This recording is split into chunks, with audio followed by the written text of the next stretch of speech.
Hello, my name is Viviana Lopez. I'm gonna be answering the three questions for module number 2. The first question is label. Label theorists argue about incarceration of mentally ill and favors programs to take them out of institutions to bring them back to the community. Provide 2 points for and against incarceration of the mentally ill. So my 2 points for the pros of it improves lives in the offender with counseling while they're getting help, they're gonna be getting counseled and just trying to better their life for themselves, for their family, if they have kids or for their parents. The second point for a pro, it reduces incarceration costs. Nowadays, being incarcerated is extremely expensive. It costs thousands, $10,000, and no one really wants to be in there for that certain type of reason. If it's small, we usually wanna incarcerate the bigger time offenders. So by keeping them out of the prison because they're mentally ill, it's better to put them in facilities where they will be getting medication, counseling, and just better themselves. And because when you're in prison, you're gonna end up becoming worse. It's gonna drive them even crazier, and they're not gonna be getting much help out of it. The cons to this is treatment and medication. So when they go to facilities, they are going to be able to treat them. They are going to be giving them medicine, talking to them, giving them one-on-one advice, and just always having 24 support towards them getting better. The second con is the waiting list on treatment centers. They are extremely overcrowded at the moment. This takes months for the offender to be able to receive the help that they need and to be put on the treatments that they need to be treated on. And just a 24-hour support, it's not going to be all there, only because it's really overcrowded and they have tons of other people to take care of. And if other offenders are more serious, then they're obviously going to take care of them first, whoever was there first. And that's the first question. The second question is, basically the media and the internet are major factors of how moral panics arises in today's society. A recent moral panic involving deviants is how President Trump was fighting with the president from Korea. And basically, this was causing tension between both presidents wanting to start a war. They wanted to bomb us, a nuclear war, and everything's gonna go on the media, everything's gonna go on the newspaper, internet.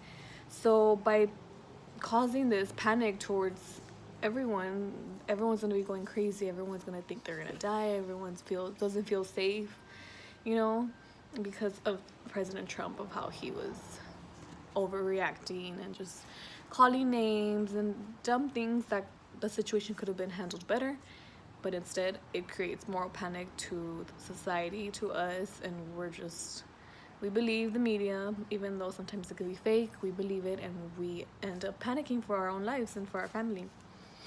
Why do you believe this issue has been raised, and will it decline or expand in time? I believe that the issue has been raised because, like I said, President Trump always making stupid remarks, and people are getting angry, and it's just a big mess. And it will expand over time if he has 2 more years. So if there's going to be more remarks about what's going on in the world, then it is obviously going to rise with Trump being president. And other types of moral panics, people are always going to be talking on the internet, either if it's fake or not. Like I said, we might believe it, and we fear for our lives.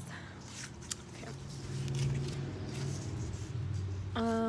I'm going to the third question right now. So it says, why do you believe there is a push to reconsider the ideas of early criminologist theory? So I believe that there's a push for this, that individuals commit crimes. So this is basically the state of individuals that commit criminal acts due to biological or genetic effects, and this is not by choice made by the offender. As they're growing up, they might be going through something which will later then cause them to be a murderer, being always robbing people, you know. You're kind of not born with it. You basically develop it within time. You get, just depends on how your childhood was. Some people have really bad childhoods and they end up becoming worse, and they become either like their parents, or you can be raised in a really good home and you end up becoming really bad. Like, you hang out the wrong crowd, you do a bunch of drugs, you rob, and it's just gonna continue. You're just gonna continue feeding your bad habits, and it's gonna get worse. You're gonna get incarcerated. So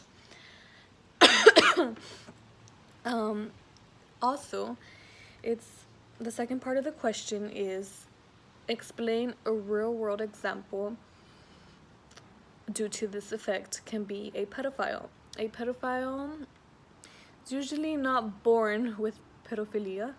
They're not born with it, but as they're younger, let's say they were raped by a family member, they suffered from anything as they were kids, which then develops them to want to have power over children, because as when you're a kid and you're obviously getting raped, or other worst case scenarios, you kind of don't have control over the person, because they're obviously going to be bigger than you, older than you, and you just, like, kids don't know any better but just take it. So this can be a cause as to leading up to pedophiles, because they're not born with that mental state, but they'll eventually